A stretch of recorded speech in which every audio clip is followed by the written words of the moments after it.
Viewers আসসালামু আলাইকুম, welcome back to my channel Asma কুলি কিচেন অ্যান্ড ব্লগ ভিডিওতে সবাইকে স্বাগতম। আরেকটি নতুন ভিডিও দেখার জন্য শুভেচ্ছা রইল। আশা করি সবাই ভালো আছেন, আমি আলহামদুলিল্লাহ। তো রাত্রে থেকেই ভিডিওটি আমি শুরু করেছি, আমার দৈনন্দিন ব্লগ। তো দেখতেই থাকেন আমার আনিশামণি কী করতেছে। আনিশামণি অভিনয় করে নাচতেছে। তো আমি সকালবেলা ঘুম থেকে উঠি আমি রান্নাঘরে চলে এসেছি। আজকে আমি ভাত রান্না করব, কারণ ওরা গরম ভাত খাবে। গরমের ভিতরে রুটি কেউ খেতে চাচ্ছে না, অন্য কিছু খাবে না, তারা ভাত খাবে। তো আমি রান্না শেষ করে আমি একটা ব্লেন্ডার করে নিচ্ছি মুসুরির ডাল, কাঁচা হলুদ, চাল। এটাকে আমি একটা ফেস প্যাক বানাইছি। এখন আমি নিজেকে একটু রূপচর্চা করব, কারণ যে পরিমাণে গরম পড়ছে, চেহারার যে অবস্থা, 12টা বেজে গেছে। শুধু সংসারে কাজই করব, নিজেকে তো একটু যত্ন নিতে হয় অবশ্যই। তো আমার কাজ শেষ করে আমি আনিশামণিকে নিয়ে স্কুলে চলে গিয়েছি, কারণ স্কুল খুলছে। আমি 2 দিন স্কুলে যাইনি গরম দেখে, যে আবহাওয়ার তাপমাত্রা আমার খুব এত গরম, আমার এত অশান্তি লাগে, বাইরে বেরোতে ইচ্ছে করে না। আমি 2 দিন যাইনি স্কুলে। আজকে আনিশামণিকে স্কুলে নিয়ে গেছি। ঈদের পরে আমি একদিনও ক্লাসে যাইনি স্কুল খোলার পরে। তো ম্যাডাম বলতেছে কালকে কেন আসেননি। আমি বলছি যে গরম লাগে, এজন্য গরম দেখেও আসি নেই, আবহাওয়া বেশি একটা ভালো না। যাই হোক, স্কুল ছুটি দিয়ে দিয়েছে। আমি আনিশামণিকে বসে থেকে নিয়ে আসছি। আর ওই যে একটা কিউট মামনি আনিশামণির পাশেই।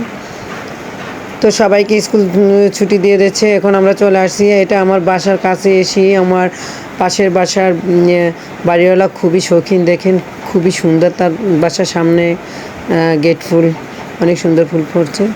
তো আমি চলে এসেছি বাসায়, আমার গেটে চলে আসছি। আমার আনিশামণি আগেই ঢুকে আমাকে লাগাই দিচ্ছে। তো আমি বাসায় চলে যাচ্ছি, গেট তালা লাগিয়ে। বাসায় এসে আমি দুপুরের জন্য রান্না শুরু করে দিয়েছি। আমার বড় মেয়ে ডিম ভুনা খাবে, তার জন্য ডিম ভুনা করে নিচ্ছি। মাখা মাখা একটু আলু দিয়ে নেব রান্না করে, কারণ ও একটু ভাজি করব, তার পাশাপাশি একটু ঝোলের তরকারি। ডিম শুকনো শুকনো খেতে নাকি ওর ভালো লাগে না, এজন্য একটু আলু দিয়ে, ও যেহেতু আলু পছন্দ করে, ওর জন্য আমি রান্না করতেছি। আর বুঝতেই পারছেন আমরা বাসায় 3জনই। আমার সাহেব গ্রামের বাড়িতে গেছে, 5-6 দিন হয়ে গিয়েছে। তো আমরা 3জনে যা রান্না করি, যখন যেটা খেতে ভালো লাগে করি। আসলে এই খাবারগুলো আমি অনেক দিন পরেই খাইতেছি। রান্না ডিম অনেক দিন হয়েছে আমি রান্না করেছি। আর ভাজি করব হলো আলু কুচে নিচ্ছি, আলু ভাজি করব। আজকে বেশি কিছুই আমি রান্না করব না, কারণ যেদিন আমার যখন যা খেতে ভালো লাগে তাই খেয়ে। আমার তো জ্বর ঠান্ডা, এখন আমি সুস্থ হতে পারিনি। তো মুখে তো এখনও কিছুই ভালো লাগে না। বাচ্চারাও যা খেতে পছন্দ করে আমি ওরা সিদ্ধ ডিম খালি আমার বড় মেয়েটা খেতেই চায় না। তো আমি ভাজি করে নিচ্ছি, আলু বসাই দিচ্ছি, কারণ এই আলু ভাজিটা আমি অনেক দিন হয়েছে খেয়েছি। এটা হয়তো আমার মেয়েরও পছন্দ, আমারও পছন্দ। মাঝে মাঝে একটু ভাজি পছন্দ করি, তো আলুটা ভাজি করে নিচ্ছি। তো ভিউয়ার্স, আপনাদের সাথে আমার একটি অনুরোধ, আপনারা যারা এখনও আমার চ্যানেলটিকে সাবস্ক্রাইব করেননি, প্লিজ আমার চ্যানেলটিকে সাবস্ক্রাইব করে নেন।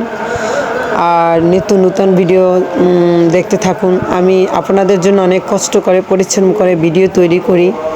একটুও যদি আমার ভিডিওটি আপনাদের ভালো লাগে, প্লিজ আমাকে লাইক করবেন, কমেন্টস করবেন, শেয়ার করবেন, আমার পাশেই থাকবেন।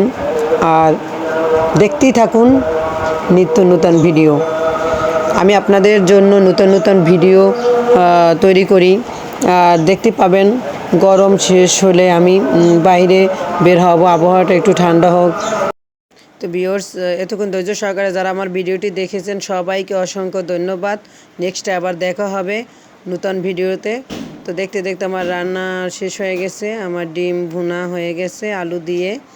আমি দিয়ে দিচ্ছি জিরার গুঁড়াটা ভেজে তারপরে গুঁড়া করে নিয়ে দিব, তাহলে খেতে ভালো লাগে, অনেক মজাও লাগছে। আপনারাও ট্রাই করেন। খেয়ে দেখবেন কেমন রান্নাটা। তাই আপনাদের সাথে আমি শেয়ার করেছি। খুবই সিম্পল রান্না গরমের ভিতরে। তো এখানেই আমার ভিডিওটি শেষ করব। সবাইকে অসংখ্য ধন্যবাদ, আবারও ধন্যবাদ। আল্লাহ হাফেজ, ভালো থাকবেন। আবার দেখা হবে নতুন ভিডিওতে। ততক্ষণ ভালো থাকুন।